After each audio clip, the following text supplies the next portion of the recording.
بسم اللہ الرحمن الرحیم اللہم صلی علی محمد وعلی آل محمد رب اشرح لی صدری ویسر لی امری واحلل عقدۃ من لسانی یفقہوا قولی۔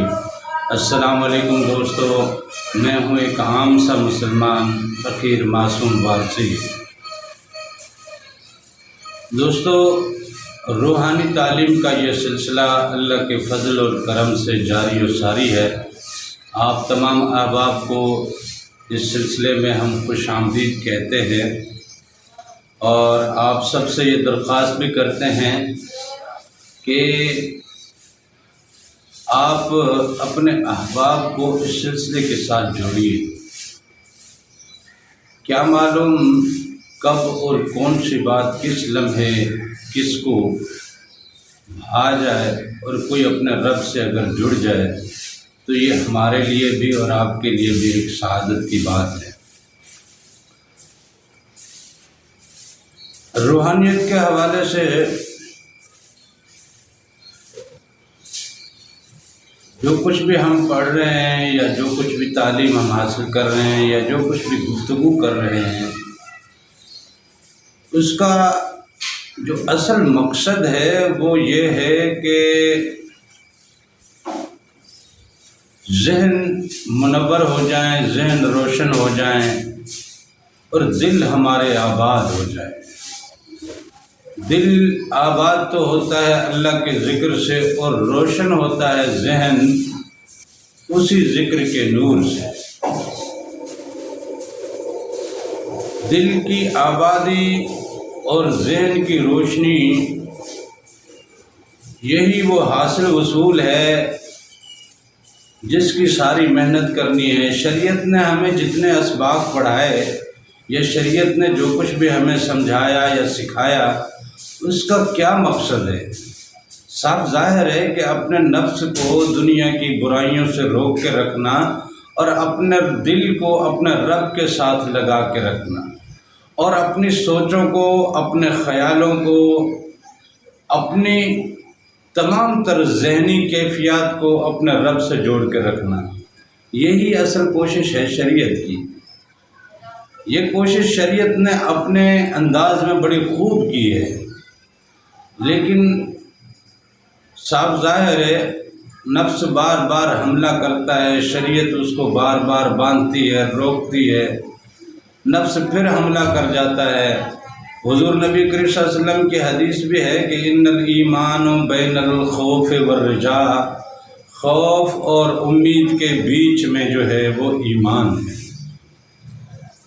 اللہ والوں کے لیے تو اللہ تعالیٰ نے کہہ دیا لا خوف علیہم ولا هم یحزنون، ان کے اوپر نہ تو کوئی خوف ہے، نہ کوئی غم ہے، نہ ہی وہ غم زدہ رہیں۔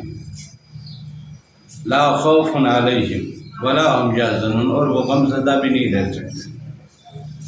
تو خوف سے تو وہ بری ہو گئے، اب رہ گئی بات امید کی۔ اب جو لوگ اللہ سے امید لگاتے ہیں، جو اپنی تمام تر امیدوں کو اپنے رب سے وابستہ کرتے ہیں، تو اس سے بھی ماورا ہونا ہے، خوف سے بھی ماورا ہونا ہے، امید سے بھی، کیونکہ امید کی کوالیفیکیشن انسانوں پہ سوٹ کرتی ہے، اللہ کی ذات پہ امید کی کوالیفیکیشن لگتی نہیں ہے۔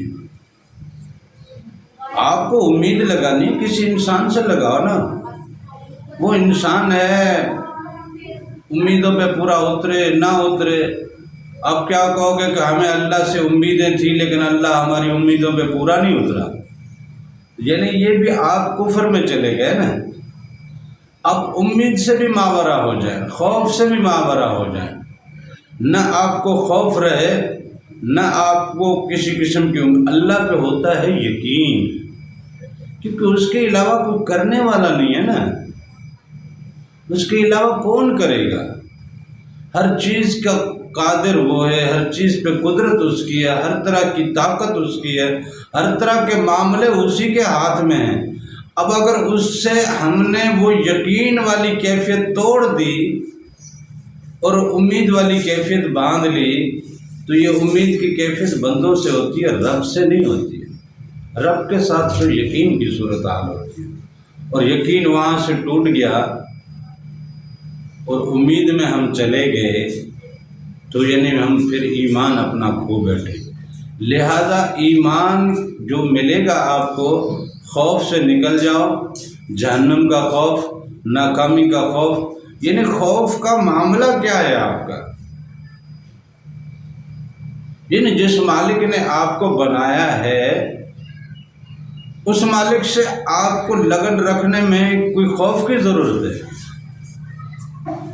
یعنی کوئی پیچھے سے ڈنڈا لے کے کھڑا ہو، مارے آپ کو جناب کہ چل ادھر، اس ڈنڈے کے خوف سے اگر چلے تو بھی اللہ کی محبت نہیں ہے، اور اللہ سے یقین توڑ کے آپ امید لگا کے بیٹھے تب بھی اللہ پہ۔ تو لہذا اپنے دل کو آباد کیجیے اللہ کی محبت سے، اللہ کے ذکر سے، اور اسی اللہ کے ذکر سے آپ کا ذہن منور ہوگا، آپ کا ذہن روشن ہوگا۔ ذہن ما روشن دل ما شاد، کہ میرا ذہن روشن ہے، میرا دل آباد ہے، بس بات ختم ہے۔ اب جب آپ کے ذہن میں وہ نور ہوگا تو نور کی کشش، نور کی طلب، نور کا مزاج، وہ اللہ نے جس مزاج پہ اس کو بنایا ہے وہ اپنے مزاج کا کام کرے گا۔ اس کی نفس کی فطرت ہے بھٹکنا، نفس کی فطرت ہے گستاخی کرنا، نفس کی فطرت ہے انکار کرنا، نفس کی فطرت ہے سرکشی کرنا، نفس کی فطرت ہے سستی کرنا، کاہلی کرنا، لیکن روح کی فطرت میں بندگی ہے، روح کی فطرت میں محبت ہے، روح کی فطرت میں سجدہ ہے۔ تو وہ اپنے فطرت پہ کام کرنے لگے گا، نہ اسے جنت کا مطلب، نہ اس کے دوزخ کا خوف۔ جنت کی امیدیں اور دوزخ کے خوف سے بچ کے صرف اور صرف اللہ کے ساتھ اپنی محبت اور اپنے یقین کامل کے ساتھ اپنے رب کے ساتھ جڑنا۔